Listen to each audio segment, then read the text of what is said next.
Bonjour les quatrièmes 1. Bon, je suis encore vraiment désolée pour tout à l'heure. Là, j'ai pas bien organisé mon emploi du temps, c'est entièrement ma faute. Donc, pour me faire pardonner, je vous fais cette petite vidéo qui fait un résumé de tout le chapitre sur les inverses depuis le début, puis en plus avec des bonus sur les fractions. J'espère que ça va vous aider à bien comprendre tout ce chapitre. Voilà, donc c'est parti pour cette vidéo. Alors, je vais me mettre sur Paint, comme ça on va pouvoir. Je vais pouvoir écrire. Je m'excuse d'avance si j'écris pas très bien les fractions, mais promis, je m'applique. Et puis c'est plus simple d'écrire comme ça que en tapant au clavier, parce que pour les fractions, c'est plus simple comme ça. Alors, nous avons vu donc dans le chapitre sur les fractions en premier déjà la définition d'une fraction. Par exemple, la fraction 1 tiers, déjà il faut bien se rappeler que 1 tiers en entier c'est un nombre. Donc ce nombre, il correspond à la même valeur que l'opération 1 divisé par 3. La barre de fraction correspond à une division, mais il y a une différence fondamentale entre ces deux écritures.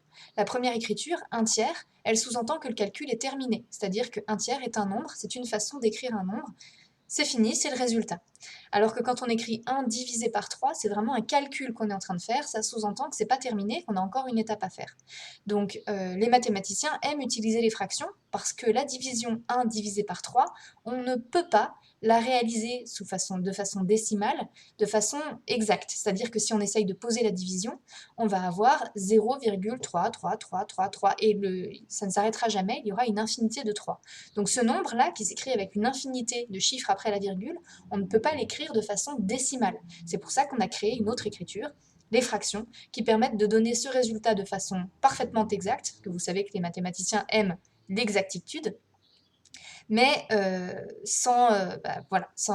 faut forcément créer une nouvelle écriture. Donc voilà, c'est la nouvelle écriture que les mathématiciens ont décidé d'adopter, les fractions. Ok, donc comment est-ce qu'on définit ce nombre sans passer par la division? Puisque la division correspond à une opération alors que la fraction, c'est terminé.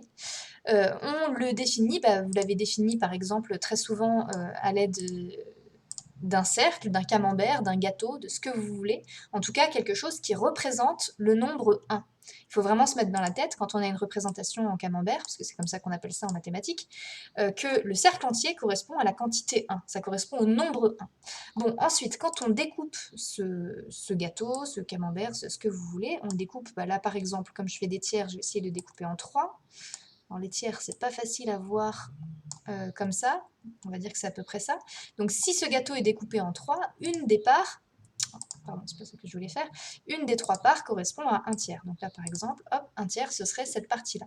Comment est-ce qu'on le définit? Tout simplement, si jamais cette partie que j'ai coloriée en rouge, je la multiplie par 3, je la prends 3 fois, vous vous rappelez qu'une multiplication par 3, ça veut simplement dire qu'on en prend 3, c'est la quantité. Donc 1 stylo x 3, ça correspond à 3 stylos. Une part rouge x 3, ça correspond aux 3 parts. Donc les 3 parts, là, elles correspondent ensemble au cercle entier. Donc si je veux écrire ça, par un calcul, ça va me donner le calcul que 1 tiers, donc que j'ai écrit, que je représente en rouge ici, si je le multiplie par 3, je vais obtenir le cercle entier, le disque entier, pardon, puisque c'est un disque. Vous vous souvenez, le disque, c'est l'intérieur du cercle. On trouve 1. Et ça, en fait, ça correspond exactement à la définition de la fraction 1 tiers. Ça, on peut l'écrire par une phrase, pour ceux qui préfèrent les phrases que les calculs mathématiques. Le nombre 1 tiers est la quantité qu'il faut prendre 3 fois pour obtenir 1. Ça correspond vraiment à ce calcul-là. Donc vous voyez que là, on n'est plus dans le cas où on essaye de couper le gâteau est déjà coupé, et la question c'est juste combien de parts est-ce que je prends? Et la réponse à cette question, combien de parts est-ce que je prends, ça va être systématiquement le nombre qui est en haut de la fraction. Nombre en haut de la fraction qui s'appelle le, mettez pause pour essayer de vous remémorer le mot, le numérateur. Dans le numérateur, il y a numéro, c'est ce qui permet de compter, comme les nombres. En bas de la fraction, il y a le, pareil, mettez pause pour essayer de vous le rappeler. Donc, en bas de la fraction, c'est le dénominateur. Le dénominateur, dedans, il y a la même racine que nom. Dénommé, nommé, c'est ce qui donne le nom de la fraction, un tiers par exemple. Donc combien est-ce que j'en ai? J'en ai un. De quoi est-ce que je parle? Je parle des tiers. Ça, c'est vraiment important parce que c'est ça qui va permettre de pouvoir les additionner et de comprendre comment ça marche quand on les additionne. Donc c'est parti pour les additions. Quand on a, bon de toute façon les additions on en fait déjà ici, puisque quand on fait 1/3 fois 3, qu'est-ce que ça veut dire? Ça veut dire 1/3 plus 1/3 plus 1/3. Dans une multiplication par un nombre entier, c'est une addition qui est sous-entendue. Donc quand on fait 1/3 plus 1/3 plus 1/3, qu'est-ce qu'on a? On a 3/3. Et 3/3 correspond à l'unité.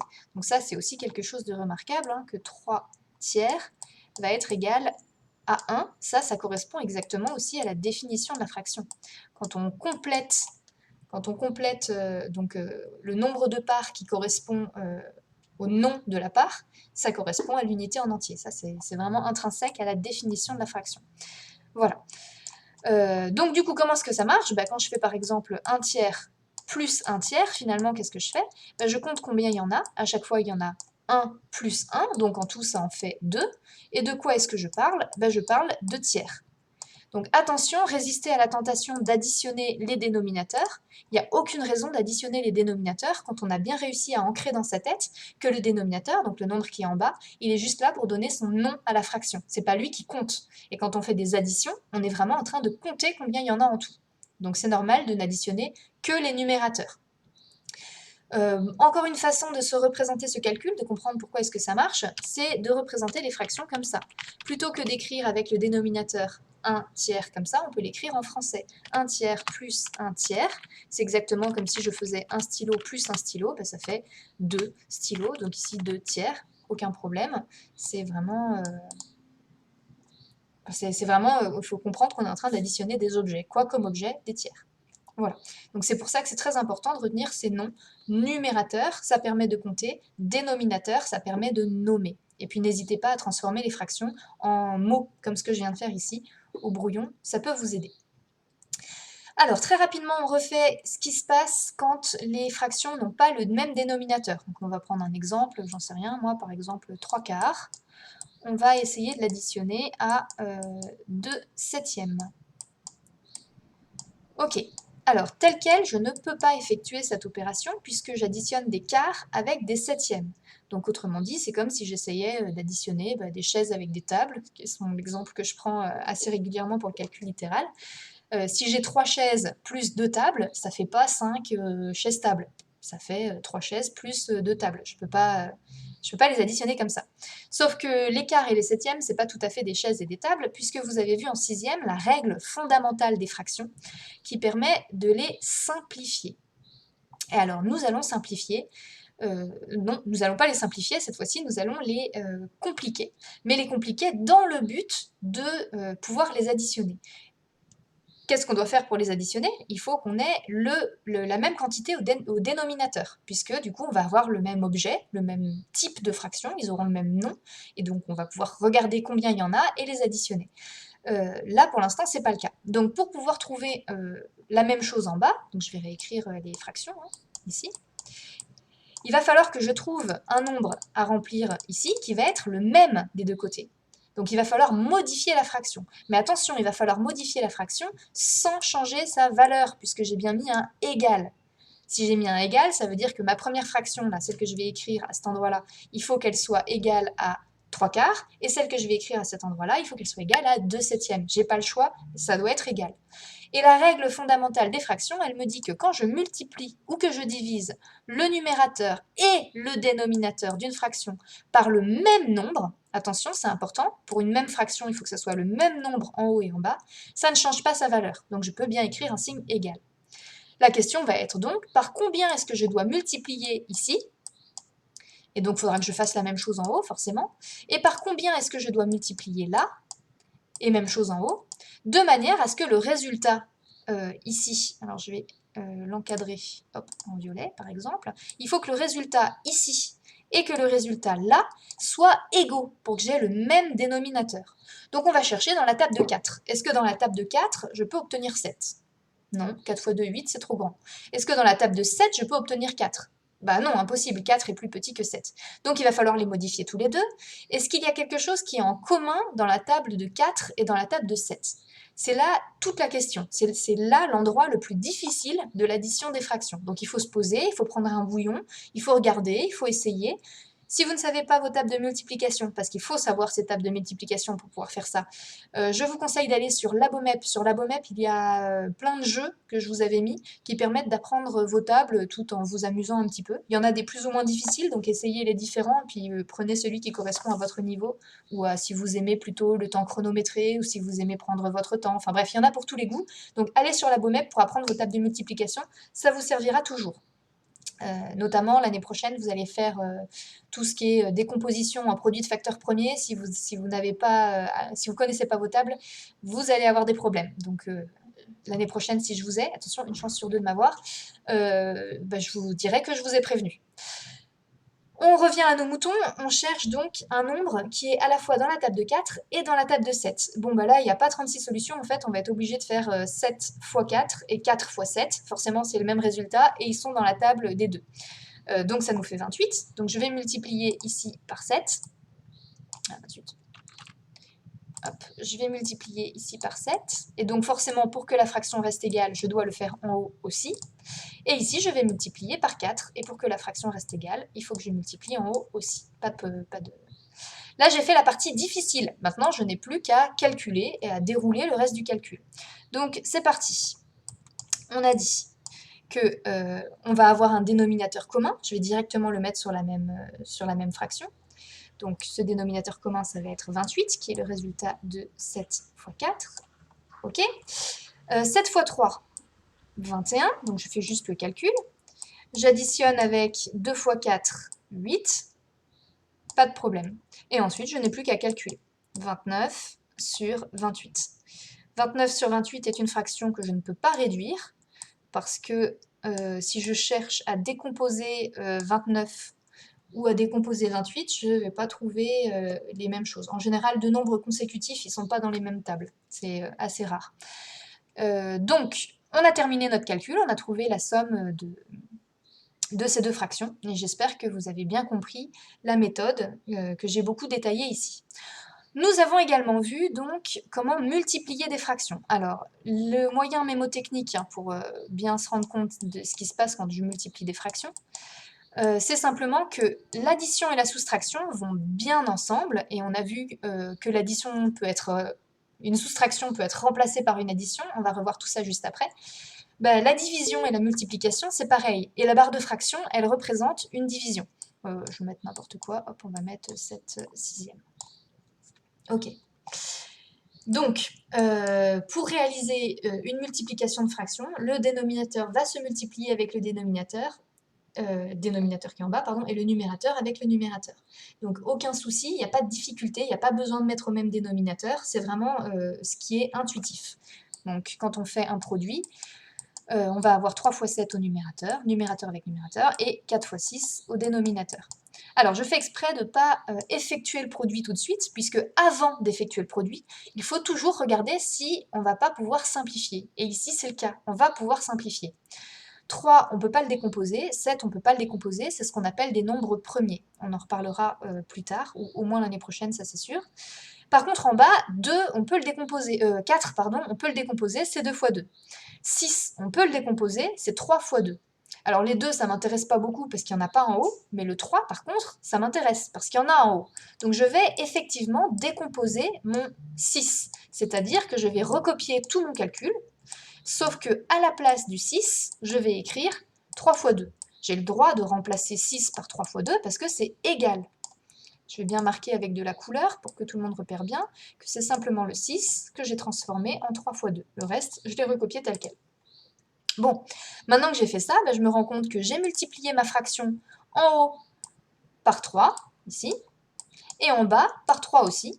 Donc, la règle fondamentale des fractions, toujours la même, me permet de dire que ça revient au même que si le x3 n'y était pas. Si les x3 n'y étaient pas, parce qu'il y en a un en haut et un en bas. C'est pas du tout la même chose que de multiplier toute la fraction elle-même par 3. Donc finalement, qu'est-ce qu'il me reste? En haut, il me reste 7, et en bas, il me reste 4 fois 2, que je peux effectuer cette fois-ci, puisqu'il n'y a plus rien qui se simplifie, et ça me fait 8. Donc 7 huitièmes, c'est le résultat pour 3 quarts fois 7 sixièmes. Donc moyen mémotechnique, les additions et les multiplications, ils sont assez différents, ils ne sont pas dans la même boucle, cette boucle-là, on va en parler tout de suite. alors que les multiplications avec les divisions, elles vont bien ensemble, puisque la multiplication et la division sont des opérations inverses l'une de l'autre. Et c'est ce qu'on va voir tout de suite, puisque c'est ce qui m'intéresse dans la suite. Donc dans la suite, je voulais vous rappeler donc, que quand on additionne par quelque chose, imaginons par 3, on aurait pu prendre n'importe quoi, pas forcément 3, dans l'autre sens, pour revenir en arrière, pour annuler ce calcul, ce qu'on doit faire, c'est moins 3. Ça, c'est signe que l'addition, son opération inverse, c'est la soustraction. On a exactement le même principe pour la multiplication. Multiplier par 3, à l'inverse, dans l'autre sens, je vais avoir divisé par 3. Alors là, il n'y a rien de nouveau, hein. Normalement, ça, vous le savez depuis la 6e, pas de problème. Mais c'est quand même bien important de visualiser ça, puisque c'est ça qui va servir dans le chapitre sur les inverses, qu'on n'a pas encore commencé à revoir. Voilà, alors je mets en parallèle tout ça, puisque tout ce qu'on fait avec la multiplication et la division dans ce chapitre, on l'a déjà fait avec l'addition et la soustraction dans le chapitre sur les nombres relatifs. Je vais vous expliquer. Qu'est-ce qui se passe quand on fait plus 3, puis moins 3? Qu'est-ce qui se passe? Il se passe qu'on est en train de faire l'opération 3 plus moins 3. 3 plus moins 3, ça fait... Alors, je vais l'écrire en dessous. Oui, on va garder la même couleur. Donc, 3 plus moins 3. Je vous laisse mettre pause pour réfléchir si vous ne vous souvenez plus combien ça fait. Sinon, vous pouvez trouver du tac au tac, c'est pas trop compliqué normalement. 3 plus moins 3, ça fait 0. 0, c'est pas du tout un nombre au hasard. 0, il a un nom par rapport à l'addition. C'est ce qu'on appelle l'élément neutre. Alors, c'est pas du tout au programme, hein. Le mot élément neutre, moi, je l'ai appris quand j'étais en prépa, je pense. Donc, en prépa, c'est juste après le bac. Ça veut pas dire que c'est compliqué, hein. C'est pour ça que je vous en parle dès maintenant, parce que moi, je trouve ça intéressant. Mais c'est juste pour vous dire que c'est hors programme, ce mot. Donc, c'est l'élément neutre de l'addition, parce que quand on additionne 0, ça ne fait rien. Quand on soustrait par 0, ça ne fait rien. C'est ça qu'on appelle l'élément neutre. C'est l'élément neutre pour l'addition. Ok? Et on se rend compte que ça, ce que j'ai écrit, 3 plus moins 3 égale 0, ça correspond exactement à la définition de deux nombres opposés. Alors, moi, c'est en 5e que je le définis, mais normalement, j'ai dû le réécrire quelque part dans le cours, que la définition de deux nombres opposés, c'est que leur somme vaut 0. C'est vraiment ça, la définition. Donc, d'où il sort ce 0? C'est parce que c'est l'élément neutre, et que du coup, pour contrebalancer l'un par rapport à l'autre, pour revenir dans l'autre sens, pour que ça ne fasse rien, il faut additionner par 0. On a exactement la même chose pour la multiplication. Donc c'est parti pour la multiplication. Quand je fais x3, puis divisé par 3, qu'est-ce que je suis en train de faire? Je suis en train, pareil, de faire quelque chose qui ne va rien faire, mais dans la multiplication. Par combien est-ce que je dois multiplier pour ne rien faire? Alors cette fois-ci, attention, c'est pas 0, parce que multiplier par 0, ça fait quelque chose. Ça fait tout le temps 0. Si je prends 5 fois 0, ça fait 0. Si je prends 12 fois 0, ça fait 0. Donc ça annule tout. Donc ce n'est pas 0, l'élément neutre de la multiplication. Je vous laisse mettre pause si vous n'avez pas encore trouvé quel est l'élément neutre de la multiplication, pour essayer d'y réfléchir. Donc l'élément neutre de la multiplication, c'est 1, puisque si je fais 5 fois 1, ça fait 5. Je ne change pas la valeur. J'étais partie de 5, je multiplie par 1, je retrouve 5. 3 fois 1, ça fait 3. 12 fois 1, ça fait 12, etc. Donc l'élément neutre de la multiplication, c'est 1. Donc quand je fais x3 puis divisé par 3, ça revient à faire x1. Et d'ailleurs, le calcul, du coup, 3... Ah, zut. Pardon, je reprends mon pinceau. 3 fois... Pardon. Z, 3 divisé par 3, ça fait 1 et pas 0, puisque l'élément neutre de la multiplication, c'est 1. Ok. Là, tout à l'heure, je n'avais pas écrit 3 moins 3, j'avais écrit 3 plus moins 3. Ici, ce qu'on vient de voir dans ce nouveau chapitre, donc sur les inverses, c'est que 3 divisé par 3, c'est la même chose que 3 fois 1 tiers. 1 tiers qui est l'inverse de 3, au même titre que moins 3 est l'opposé de 3. Donc là, ce qu'on a écrit à gauche, 3 plus moins 3 égale 0, ça c'est la définition de l'opposé. Alors j'ai fait exprès l'encadrer en vert, puisque les définitions, vous vous souvenez, je les mets toujours en vert.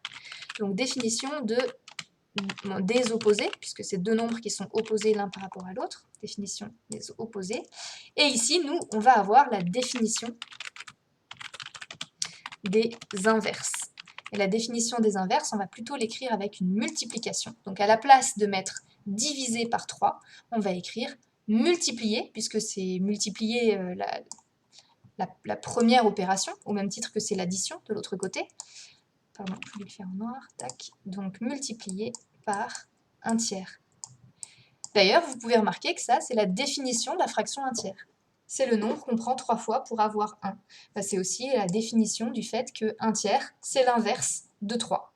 Voilà, donc on a défini le mot inverse, et je voulais faire ce parallèle avec les nombres opposés, puisque c'est vraiment exactement la même chose. Alors attention de ne pas les confondre. Dans le langage courant, on dit contraire, opposé, inverse, tout ça, ça veut dire la même chose. Alors faites bien attention, en mathématiques, opposé, inverse et contraire, c'est 3 notions qui existent et qui veulent dire 3 choses différentes. Donc essayez de bien retenir, hein, opposé, c'est avec les nombres négatifs. Opposé, ça veut dire que la somme vaut 0. Inverse, ça veut dire que le produit fait 1. Et contraire, ça va être plutôt dans les probabilités qu'on verra ça. Donc c'est le chapitre juste après. Et on en reparlera du coup la semaine prochaine. Voilà pour les inverses. Qu'est-ce que je voulais vous dire ensuite? Donc je voulais vous reparler de cette transformation de la division en multiplication. Donc je vais continuer mon parallèle entre l'addition et la multiplication, puisque ça marche exactement pareil. Je vais faire un trait vertical ici, hop, que je vais continuer plus bas, parce que c'est vraiment toujours la même chose que je vais faire. C'est parti. Donc, nous avons vu dans le chapitre sur les nombres relatifs que quand on fait, par exemple, 6 moins 2, ça revient exactement au même que de faire 6 plus moins 2. Et on avait écrit la règle que soustraire revient à additionner l'opposé. On s'était déjà beaucoup entraîné à faire ça. Dès la 5e, vous avez appris cette règle.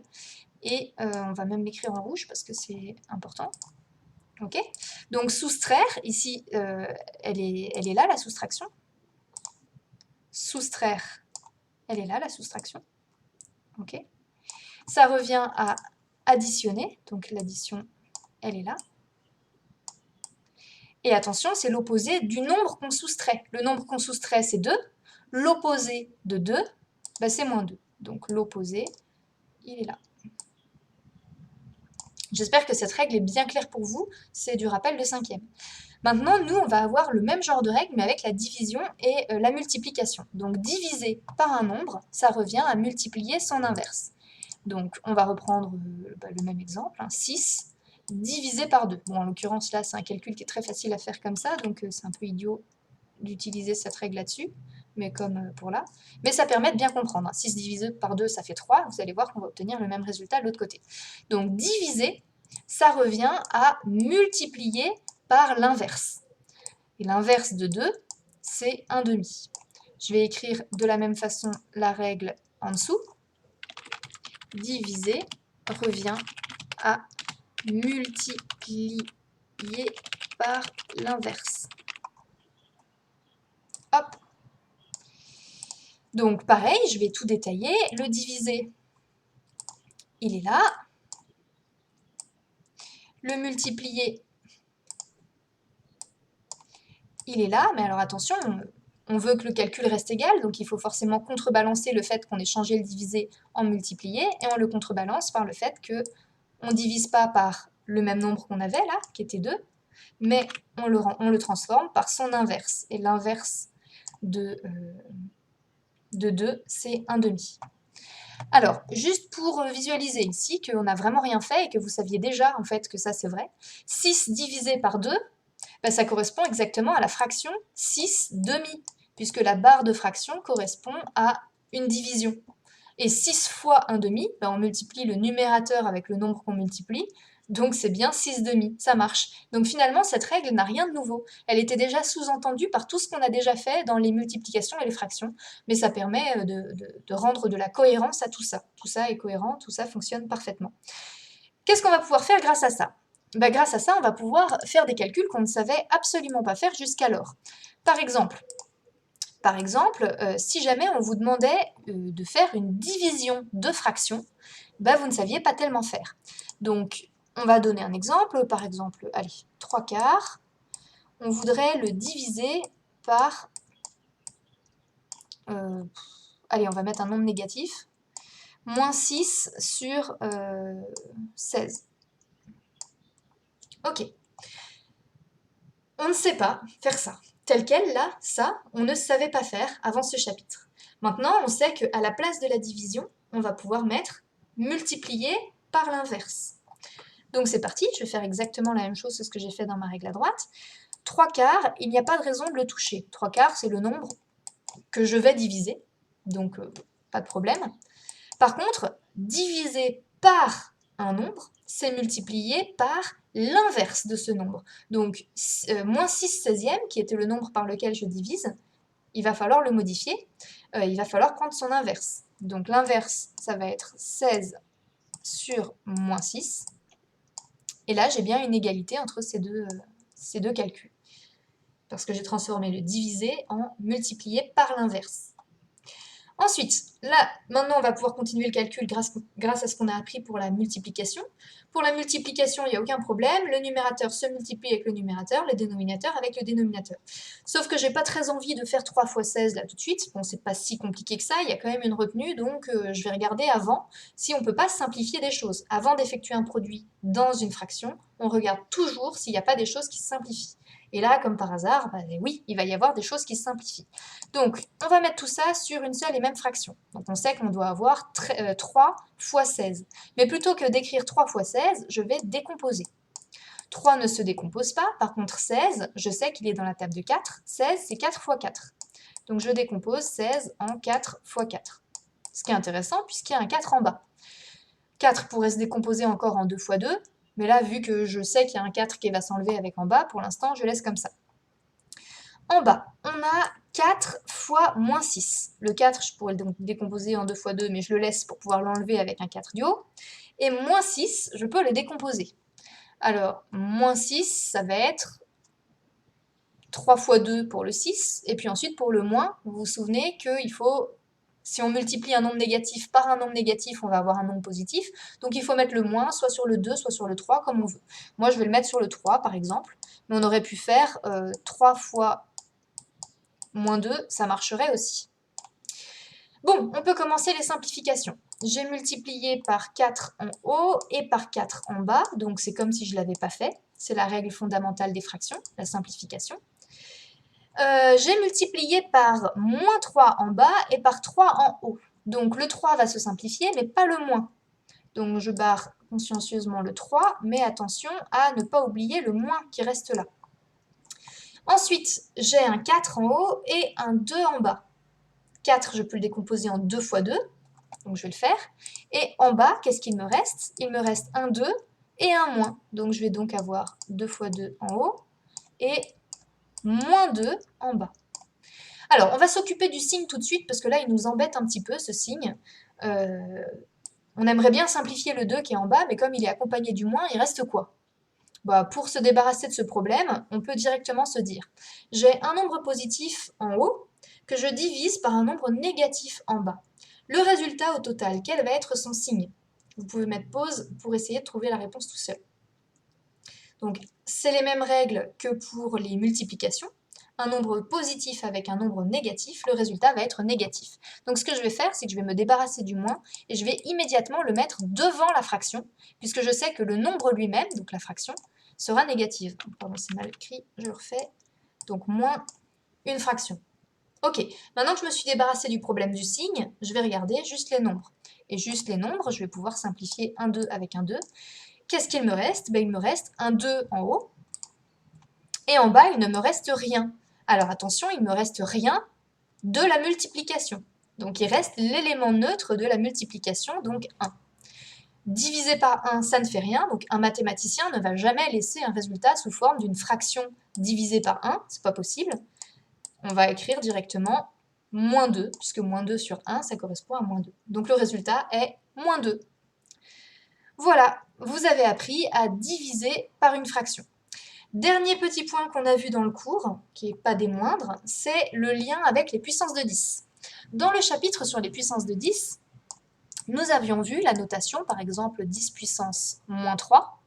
10 puissance moins 3, on avait dit que ça correspondait au 10 puissance 3 au dénominateur d'une fraction, comme par hasard. Ça ressemble peut-être à quelque chose, ça, quand même. 1 sur 10 puissance 3, bah, ça correspond exactement à l'inverse de 10 puissance 3. Je vous avais demandé de m'envoyer un travail qui m'a été envoyé par pas grand monde, je crois juste par une personne dans la classe, qui était de montrer ça avec les puissances de 9. Et je vous avais demandé dans le cours, faites un exemple, pour comme exemple montrer que 10 puissance moins 9 est l'inverse de 10 puissance 9. Alors comment est-ce qu'on fait? Moi je vais le faire avec 10 puissance 3, dans votre cours vous pourrez le faire avec 10 puissance 9, mais ça revient exactement au même. Comment est-ce qu'on fait pour justifier qu'un nombre est l'inverse d'un autre nombre? Ben, on applique la définition. Alors là vous pouvez mettre pause et essayer de vous rappeler la définition de deux nombres inverses. Deux nombres sont inverses l'un de l'autre quand leur produit fait 1, c'est-à-dire quand je les multiplie entre eux, ça doit me donner comme résultat 1. Donc comment est-ce que je fais pour démontrer que 10 puissance 9 et 10 puissance moins 9 sont inverses l'un de l'autre? Eh bien je fais le calcul, j'effectue le calcul, 10 puissance 9 fois 10 puissance moins 9. Alors je vous avais dit que je ne le faisais pas avec les puissances de 9 mais avec les puissances de 3 moi, donc c'est parti, je le fais avec les puissances de 3. Moi, je voudrais démontrer que 10 puissance 3, c'est l'inverse de 10 puissance moins 3. Bah pour ça, je vais calculer le produit 10 puissance 3 fois 10 puissance moins 3. Et ça, on a vu la méthode dans le cours. On commence par utiliser la définition de la puissance négative. Donc, on va remplacer 10 puissance moins 3 par 1 sur 10 puissance 3. Et là, je vais appliquer donc tout ce qu'on a vu sur les fractions, c'est-à-dire que quand j'ai un nombre, ici 10 puissance 3, je vous rappelle que 10 puissance 3, ça veut juste dire 10 fois 10 fois 10, c'est 1000. C'est un nombre entier, donc il multiplie uniquement le numérateur, puisqu'il compte combien il y en a. Combien est-ce qu'on en a? Des 1 sur 10 puissance 3, ben on en a 10 puissance 3. D'ailleurs, je ne sais pas pourquoi j'utilise pas la notation puissance, on peut garder la notation puissance, hein, c'est exactement la même chose. Quel type de fraction on a? Ben, on a des millièmes. 1 sur 10 puissance 3, ça veut dire 1 sur 1000, c'est juste un millième. C'est le nombre que vous connaissez, hein, 0,001. Un millième, pas de problème. Et on se retrouve avec une fraction donc qui est complète, dans le sens où j'ai le même nombre de parts que le nombre de parts découpées. Donc j'ai 1000 parts découpées, et j'ai 1000 parts en tout, donc ça reconstitue l'unité. Donc tout ça, c'est bien égal à 1. C'est la définition des fractions qui me dit que c'est bien égal à 1. Donc par ce calcul-là, je viens de démontrer que 10 puissance 3 est bien l'inverse de 10 puissance moins 3. On pouvait faire une autre méthode, puisque la personne de votre classe qui m'a envoyé ce qu'il avait fait, il a fait une autre méthode qui est très intéressante, donc je vais le faire aussi.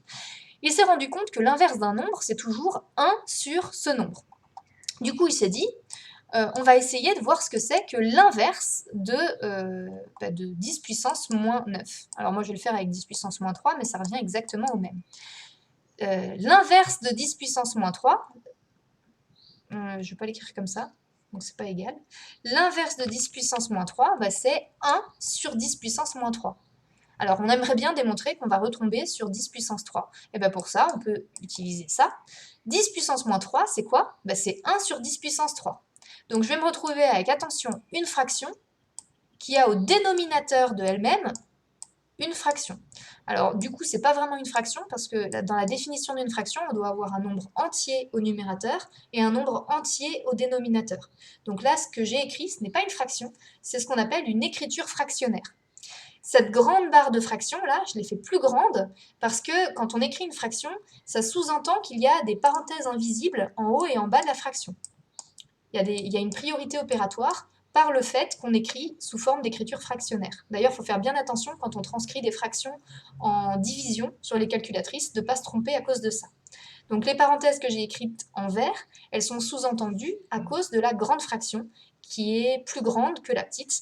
Du coup, celle que j'ai écrite en petit, elle sous-entend que ces parenthèses-là, qui sont parfaitement inutiles puisqu'il n'y a pas de calcul à l'intérieur, hein, quoique 10 puissance 3 peut être considéré comme un calcul, mais bref. Donc qu'il y a une histoire de priorité qui est sous-entendue par la taille des fractions. Et le signe égal est bien au niveau de la grande fraction. Donc c'est important de les écrire correctement. Je suis donc en train de diviser par une fraction. Bah, c'est pratique, c'est ce qu'on vient d'apprendre à faire. On a 1 qu'on divise par une fraction. Diviser par une fraction, ça revient à multiplier par l'inverse de cette fraction. C'est parti. On a donc 1 multiplié par, donc là c'est bien cette barre divisée là que je transforme en multiplié, et donc je vais multiplier par l'inverse. Je mets un petit i pour dire que c'est bien l'inverse que je dois mettre derrière. Quel est l'inverse de 1 sur 10 puissance 3? Ben, c'est 10 puissance 3. J'ai inversé le numérateur et le dénominateur, ça me donne 10 puissance 3 sur 1, mais sur 1, bah, ça fait rien du tout. Donc c'est bon, j'ai bien mis l'inverse, donc je peux m'effacer mon petit rappel. Et on n'a plus qu'à faire le calcul. 1 fois 10 puissance 3, bah, pas de problème, c'est bien 10 puissance 3. Donc là, on a fait une deuxième méthode qui permet de démontrer que l'inverse de 10 puissance moins 3, c'est bien 10 puissance 3. Et tout ça, ça nous a permis de réviser les puissances de 10, ce qui n'est pas négligeable parce que c'est quelque chose qui sert quand même pas mal. Voilà, c'est tout ce que je voulais vous dire dans cette classe virtuelle. Je suis encore désolée de l'avoir ratée, vraiment. Voilà, il faut que je me fasse un emploi du temps beaucoup mieux défini. J'ai pas encore la liste, si je viens de recevoir par mail, mais j'ai pas encore regardé la liste des élèves que je vais retrouver, on est mercredi après-demain au collège, donc à très bientôt. Ça me fera plaisir de vous revoir. Et pour tous les autres, faites attention, il faudra continuer à bien suivre les cours en ligne. D'ailleurs, je vous dis tout de suite, pour tout le monde, même ceux qui vont venir au collège, vous allez avoir 1h30 de maths toutes les 2 semaines seulement. Donc il y a 1 semaine sur 2 seulement où on se verra. C'est l'emploi du temps qui est comme ça. Et donc forcément, le reste du temps, moi, je vous mettrai encore du travail sur Pronote. Alors, ça sera beaucoup plus léger parce que moi, j'aurai énormément d'heures de présence au collège puisque j'ai toutes mes autres quatrièmes, puis mes troisièmes qui reprennent aussi. Et puis, mes troisièmes et mes sixièmes, je les vois plus souvent que vous.